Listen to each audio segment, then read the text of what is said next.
Sa kwentong ito mga kaibigan ay aking ibabahagi ang kwento ng isang manager na pinalayas sa isang restaurant ang isang inakala niyang matandang pulubi. Subalit, nang kanyang nalaman kung sino ang matandang ito ay labis niyang pinagsisihan. Parang ako, pinagsisihan ko na minahal ko pa siya. Sino nga ba ang matandang ito at ano ang kwento sa maling akala nitong si manager?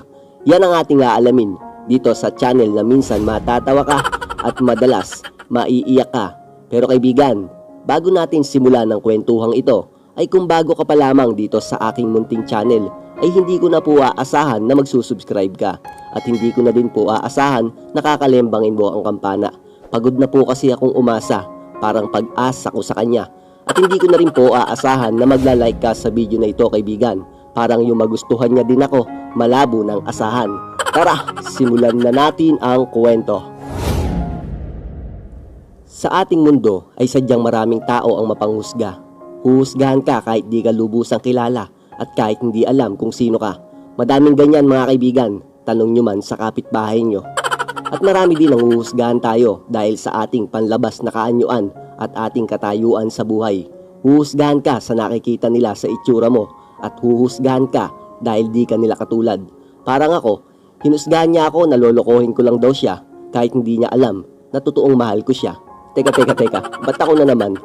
Sa maling panghusga kaibigan ay maaaring magdala sa atin sa tinatawag nilang pagsisisi at yan ang nangyari sa manager ng isang restaurant na hindi ko napapangalanan. Isang malamig na umaga sa isang lugar sa Latin America. Payapa ang paligid at patuloy ang pagdating ng mga customer sa isang sikat at mamahaling restaurant. At doon ay may isang waiter na nagngangalang Antonio.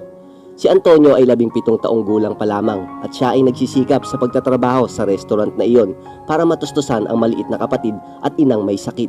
Sa madaling salita mga kaibigan, siya ang kumakayod upang matustusan ang kanilang gastusin at para pangtustos na din sa kanyang pag-aaral. Sapagkat pagtapos niya sa pagtatrabaho maghapon ay siya naman ay pumapasok sa paaralan. Masikap itong si Antonio dahil mataas ang kanyang pangarap para sa kanyang pamilya at para sa gamot na din ng kanyang ina. Kung kaya't pilit niyang pinagkakasya ang kanyang kinikita sa pagtatrabaho sa restaurant na iyon. Habang itong si Antonio ay masayang nagsaserve sa bawat customer, ay may isang matandang babae ang pumasok sa restaurant na iyon. Hingal na hingal at madumi ang damit. Nang ito ay nilapitan nitong si Antonio, ay nagsalita ang matandang ito. "Pasensya ka na iho, hindi ako order," sambit nitong matandang babae. At tumingi din siya ng pasensya sa bawat customer dahil sa kanyang abala sa biglang pagpasok niya sa restaurant na iyon. Nang oras din na iyon ay biglang umeksena itong si manager at dali-daling sinigawan at pinalabas ng restaurant ang matandang ito. Kahit na napakalamig sa labas at itong matanda ay walang magawa kundi lumabas na lamang at titingin-tingin sa manager at sa restaurant na iyon. Nabigla itong si Antonio sa ginawa ng kanilang manager kung kaya't dahil sa awa sa matanda ay dali-dali niya itong hinabol sa labas ng restaurant. Nang inabutan niya ang matandang ito, ay dali-daling inabot ni Antonio ang tanging pera na pambili sana ng gamot para sa kanyang ina. "Lola, eto po kunin niyo po at bumili ka po ng inyong makakain. Alam ko pong nagugutom kayo kaya kayo pumasok sa restaurant. Pasensya na po kayo sa ginawa ng aking amo," nahihiyang sambit nitong si Antonio. At siya naman ay nginitian nitong matanda. "Isang araw iho, ang iyong kabutihan ay aking susuklian. Maraming salamat sa iyo." Doon ay patuloy na naglakad ang matanda at itong si Antonio naman ay dali-daling bumalik sa kanyang trabaho. Habang itong manager nila ay humihingi ng pasensya sa bawat customer na nasa loob ng restaurant dahil sa pagpasok na matandang iyon. Realidad mga kaibigan, maamo ang iba base sa kasuotan at panlabas na nakikita nila. Pero pag malabasahan na tayo, huyo ka, eka nga. Isang linggo ang nakalipas, ganun pa din ang takbo ng buhay nitong si Antonio. Nagtatrabaho pa din siya sa restaurant na iyon.